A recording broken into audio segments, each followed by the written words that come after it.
السلام علیکم ورحمۃ اللہ۔ مومن کا ہتھیار سلسلہ وار دعاؤں کے سلسلے میں آج کی دعا حضرت عبداللہ بن عمر رضی اللہ تعالی عنہما راوی ہیں۔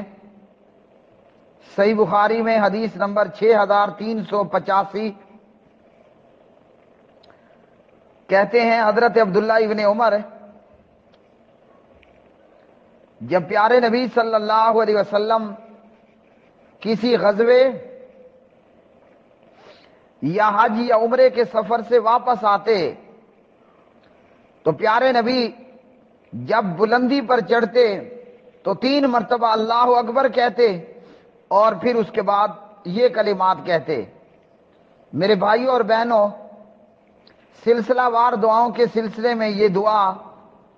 کہ بندہ جب بھی کہیں سے سفر سے واپس آئے تو سفر سے واپسی میں ان الفاظ کے ساتھ دعائیہ کلمات پڑھتا رہے۔ اسی طرح سفر میں جاتے ہوئے ہے یا سفر سے واپسی کو آتے ہوئے۔ پیارے نبی علیہ السلام جب واپس لوٹ رہے ہوتے تو سطح زمین سے جب بلندی پر چڑھتے، مثلا وہ پہاڑ ہے، وہ اونچی جگہ ہے، تو آپ صلی اللہ علیہ وسلم ان کلمات کے ساتھ یہ دعا کیا کرتے تھے۔ اور یہ کہ ہم گاڑی پر ہیں یا پیدل ہیں اور سفر سے واپسی ہو رہی ہے تو اللہ کا ذکر وقتاً فوقتاً اس طریقے پر کریں کہ ہماری سواری، ہماری گاڑی جب سطح زمین سے اوپر کو کسی جگہ پر آئے، وہ پہاڑ ہے یا بلند ٹیلا ہے، تو پھر ہمیں چاہیے کہ ہم نبی علیہ الصلوۃ والسلام کی تعلیمات کے مطابق اس طرح عمل کریں۔ جب سطح زمین سے بلندی کی طرف چڑھیں تو 3 مرتبہ اللہ اکبر، اللہ اکبر، اللہ اکبر، لا الہ الا اللہ وحدہ لا شریک لہ، لہ الملک ولہ الحمد وہو علی کل شیء قدیر، آئبون تائبون عابدون لربنا حامدون، صدق اللہ وعدہ ونصر عبدہ وہزم الاحزاب وحدہ۔ اللہ سبحانہ و تعالی بہت بڑا ہے۔ اللہ تعالیٰ کے سوا کوئی معبود برحق نہیں، وہ تنہا ہے، اس کا کوئی شریک نہیں، اسی کے لیے بادشاہی ہے اور اسی کے لیے تمام تعریفیں ہیں، اور وہ ہر چیز پر خوب قدرت رکھنے والا ہے۔ ہم توبہ کرتے ہوئے،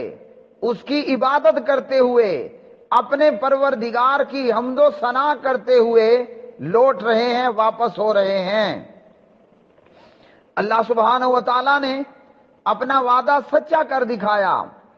اللہ نے اپنے بندے کی مدد کی اور اللہ اکیلے نے تمام لشکروں کو شکست دی۔ یہی روایت جب غازی غزوہ لڑ کے واپس آ رہے ہوں تو یہی دعا وہ بھی پڑھیں۔ تو ہم اپنی عادت بنا لیں کہ جب ہم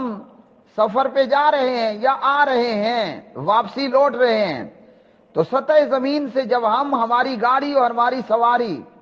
اوپر کو آئے،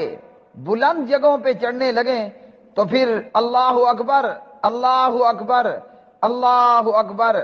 لا الہ الا اللہ وحدہ لا شریک لہ،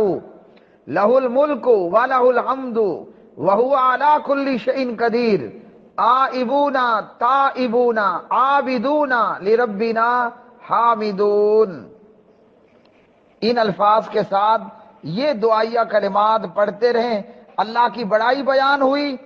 اللہ کا معبود برحق ہونا بیان ہوا، اور ہم سے جو غلطیاں اور خطائیاں اور گناہ ہوئے ان کی توبہ اور ان کی معافی مانگنا اللہ سبحانہ و تعالی سے ہوئی۔